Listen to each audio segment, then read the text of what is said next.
Cordial saludo, educando de ciencia de la salud.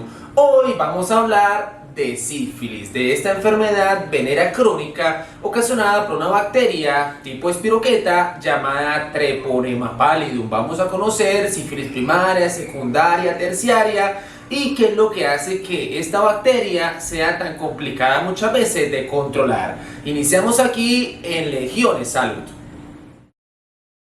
Iniciamos iniciamos con Treponema pallidum. Recordemos que el causante de la sífilis es específicamente Treponema pallidum, subespecie pallidum. Entonces, ¿qué va a ser importante en este caso? Estamos hablando de espiroquetas muy delgadas, estamos hablando de aproximadamente 0,15 micrómetros, muy delgadas, móviles, que aparentemente se tiñen un poco gram negativas en la tinción de Gram, pero no nos va a servir la tinción de Gram porque la espiroqueta es muy delgada, no la vamos a ver en el microscopio. Eso es muy importante, en el microscopio óptico ya vamos a ver cómo la podemos visualizar. Entonces hay algo muy importante, y es que esas espiroquetas son extremadamente sensibles a cambios fisiológicos, tales como cuáles: es muy sensible a la desecación, es muy sensible a la acción de los detergentes y de los desinfectantes, y es muy sensible a pequeños cambios de temperatura. Es decir, si hay un incremento a 41 grados, 42 grados, automáticamente se va a destruir la espiroqueta. En este caso, hace más o menos un siglo, en Viena, a los pacientes los infectaban con parásitos del paludismo para incrementar la temperatura para combatir la sífilis. Terapias un poco complicadas, diabólicas, que en ese momento pues se asumía que podía ser una alternativa. Hoy en día pues no vamos a utilizar eso, tenemos otras formas. Ahora, es una bacteria de crecimiento lento. Aquí es muy importante decir, más o menos cada 30 horas se va a estar dividiendo Treponema pallidum. ¿Esto por qué? Porque esta bacteria carece de enzimas que detoxifiquen moléculas de oxígeno reactivas, es decir, catalasas, oxidasas, y también porque carece de vías eficientes para producir energía, es decir, no hay ciclo de Krebs, tampoco hay cadena de transferencia electrónica. Por otro lado, es una bacteria que carece de lipopolisacárido. Entonces, recuerden, no nos interesa en este punto tanto lo del Gram, porque viene la parte de la visualización. Para poder visualizar a Treponema pallidum educando, se usan técnicas de inmunofluorescencia y se usa microscopía de campo oscuro. Sin embargo, hay que tener en cuenta lo siguiente: los estudios de investigación en ciencia médica están seriamente obstaculizados por la incapacidad de cultivar la bacteria. Es decir, hay medios de cultivo específicos para este microorganismo.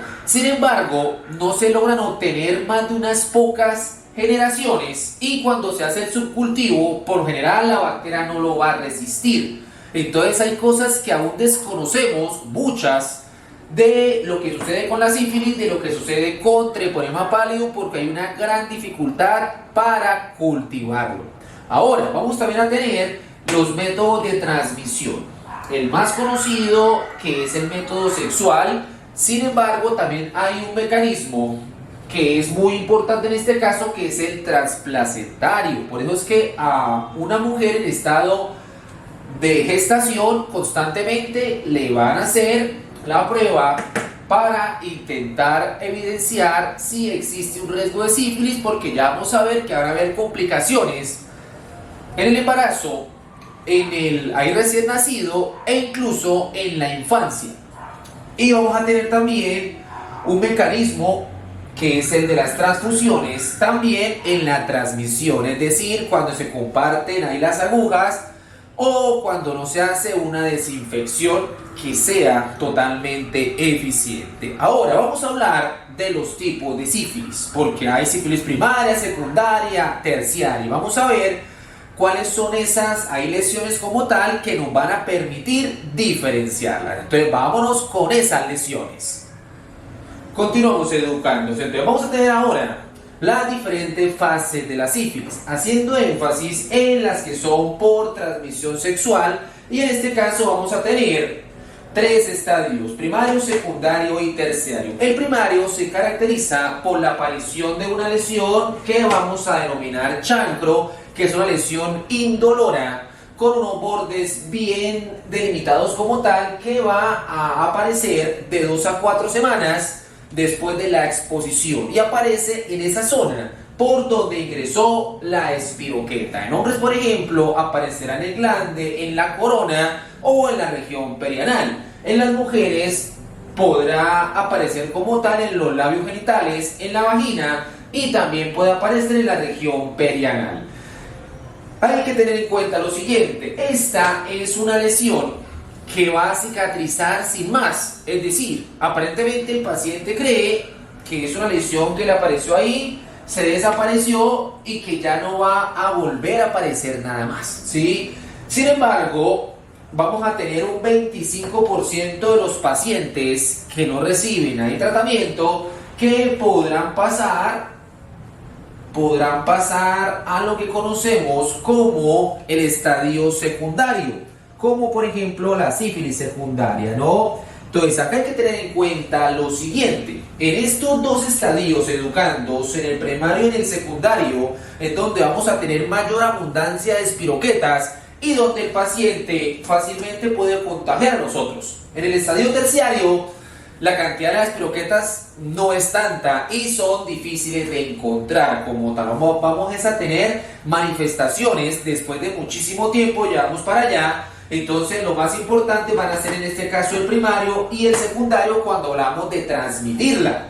En el secundario educandos hay algo muy importante, y es que en este caso vamos a tener unas lesiones caracterizadas educando sobre todo por ser lesiones mucocutáneas y adenopatías generalizadas. Entonces el paciente, recordemos que va a seguir siendo potencialmente infeccioso porque esas lesiones están repletas de espiroquetas. Ahora, estas lesiones aparentemente también se van a ir educando. ¿Y qué es lo que me interesa? O sea, son unas lesiones que desaparecen de forma espontánea y aparentemente el paciente cree que todo ha pasado, pero recuerden que si algo está mal siempre se puede poner peor. Entonces, después de más o menos un año de la lesión inicial, puede empezar a desencadenarse la sífilis terciaria, y ahí sí vamos a tener inconvenientes, porque vamos a tener unas manifestaciones principalmente a nivel del sistema vascular, es decir, principalmente el 80% de los pacientes que desencadenan sífilis terciaria van a tener como tal es una aortitis, donde podemos perfectamente observar aneurismas e insuficiencia aórtica, complicaciones del sistema cardiovascular, que va a ser lo más común.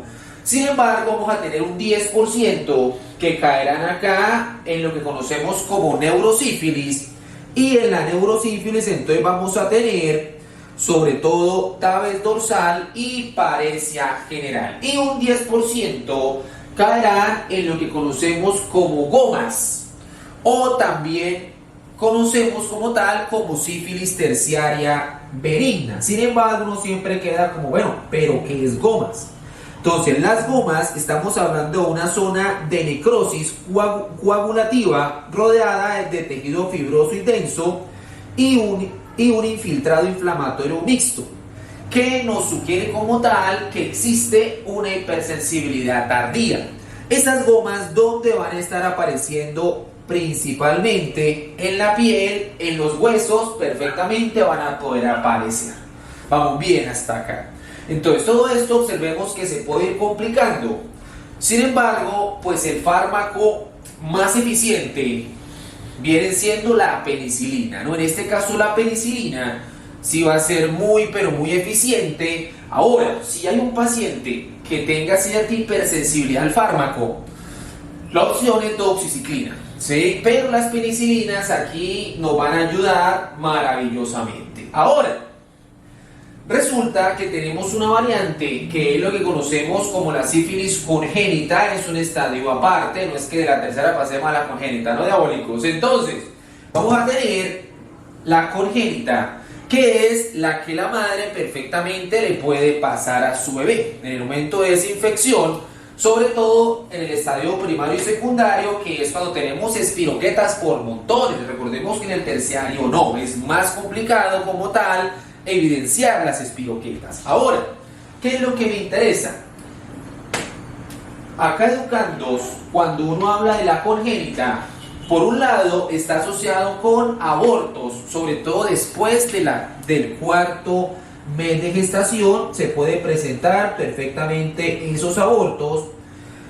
Entonces vamos a tener abortos tardíos o mortinatos, pero puede que el bebé nazca vivo, ¿cierto? Puede que el bebé nazca, pero también vamos a tener complicaciones en esa fase de lactancia, porque en este caso vamos a estar hablando como tal de que podemos tener un paciente con erupciones, con osteocondritis, también podemos tener un paciente así, con periostitis, con fibrosis hepática e incluso con fibrosis pulmonar. Es decir, no es sencillo cuando no se ha detectado a tiempo. Es en ese punto donde los controles son muy importantes, ¿sí? Los controles cada mes, cada 2 meses son muy importantes durante la gestación. Y por último nos encontramos con lo que nosotros llamamos la que aparece en la infancia, que también muchas veces la conocemos como una sífilis congénita tardía. Y en este caso, ¿qué es importante que tengamos claro en este caso? Esto va a aparecer cuando el paciente lleva más de 2 años, por ejemplo, sin tratamiento. Y hay una manifestación clínica muy específica, muy patognomónica en este punto con la sífilis, que es lo que se llama la triada de Hutchinson, que se caracteriza por muescas en los incisivos centrales, ceguera, ¿sí? Es una ceguera como tal por inflamación de la córnea específicamente, y sordera por una lesión en el octavo nervio craneal. Esos pacientes también pueden tener queratitis intersticial en muchos casos. Entonces vamos a tener esto que son los estadios de la sífilis, donde nos damos cuenta que verdaderamente pueden haber inconvenientes graves, ¿no? En la congénita, recordemos lo de los controles, hay prenatales que van a ser muy importantes. Ahora, ¿cómo se hace para la detección como tal de la sífilis, dado que la tinción de Gram no me colabora? Y pues los microscopios de campo oscuro no es que estén en todos lados, ¿cierto? Entonces aquí es donde van a aparecer como tal unas pruebas, que son pruebas treponémicas y no treponémicas, que rápidamente vamos a ver de qué hablamos con eso. Entonces vamos a hablar de pruebas treponémicas y de pruebas no treponémicas. Entonces vamos a iniciar con las no treponémicas, que recordemos que tienen una buena sensibilidad y que son más económicas. Entonces van a ser el método de elección en un principio. ¿Qué es importante? Son no treponémicas, es decir, no vamos a estar buscando anticuerpos específicos contra treponema pallidum, sino que vamos a buscar anticuerpos contra la cardiolipina, donde nosotros entonces podríamos tener reacciones cruzadas, inespecíficas, que podrían salir positivas. Ya vamos a ver principalmente en qué casos. Ahora, esos anticuerpos educandos contra la cardiolipina es lo que conocemos en clínica como las famosas reaginas. ¿Listo? Reaginas son los anticuerpos contra la cardiolipina. Y en este caso tenemos 2 pruebas. Una que es la RPR, que es la reagina plasmática rápida, y otra que es la BDRL, que tiene que ver con un laboratorio de investigación especial para la detección de enfermedades venéreas. ¿Qué hay que tener en cuenta con estas pruebas, educandos? Que las pruebas no treponémicas van a ser muy pero muy importantes cuando estamos en los estadios primario y secundario, que es donde más vamos a tener anticuerpos, pues es donde más tenemos espiroquetas, ¿cierto? Entonces esas pruebas van a ser positivas para los estadios primarios y secundarios, y a medida que el tratamiento vaya funcionando, por ejemplo que la penicilina vaya haciendo efecto, poco a poco va a ir como tal yéndose esa positividad. Ahora, el detalle es que es inespecífico, ¿no? Porque la cardiolipina no solamente es del treponema pálido. En este caso, educandos, hay que tener en cuenta que estas pruebas pueden salir también positivas en otras situaciones, por ejemplo, en pacientes con enfermedades autoinmunitarias o en pacientes con patologías asociadas a la destrucción sustancial de tejidos,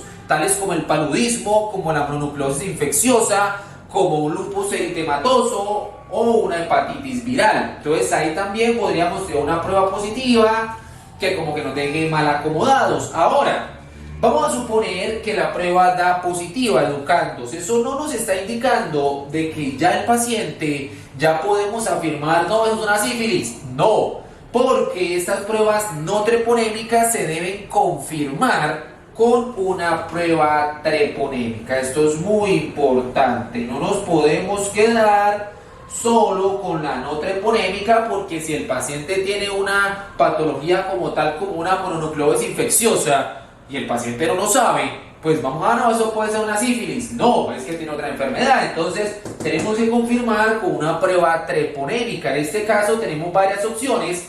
Sin embargo, las más utilizadas son la FTA-ABS, que hace como tal acá referencia a anticuerpos treponémicos fluorescentes. También podemos tener TP-PA, que nos está indicando que es una prueba de aglutinación de partículas de treponema pálido. O podemos tener enzimoinmunoensayos específicos frente a treponema pálido, lo que conocemos comúnmente como ELISAs, pero ELISAs específicos.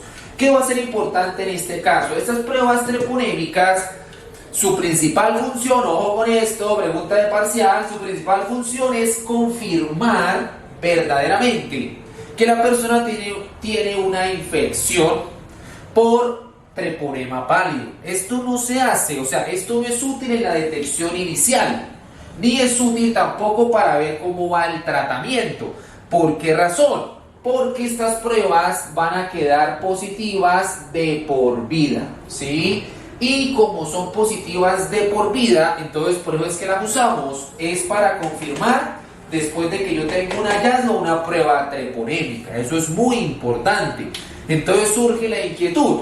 Eso quiere decir que si esto da positivo de por vida y un bebé pueda que esté desarrollando algo de sífilis o algo y que la madre como tal no se haya hecho esos controles, claro, la madre le puede pasar inmunoglobulina G al bebé y eso no me está diciendo mayor cosa. Entonces en un lactante vamos a buscar principalmente esa inmunoglobulina M. ¿Por qué razón? Porque si la madre ahí tuvo sífilis, por ejemplo, 5 años antes de quedar embarazada y se supone que ya la tiene erradicada, pues igual ella va a seguir teniendo en su sangre, ya le quedan los anticuerpos y estas pruebas le van a seguir saliendo positivas. Esos anticuerpos se los va a pasar al bebé. Entonces en el bebé nos interesa esa inmunoglobulina M.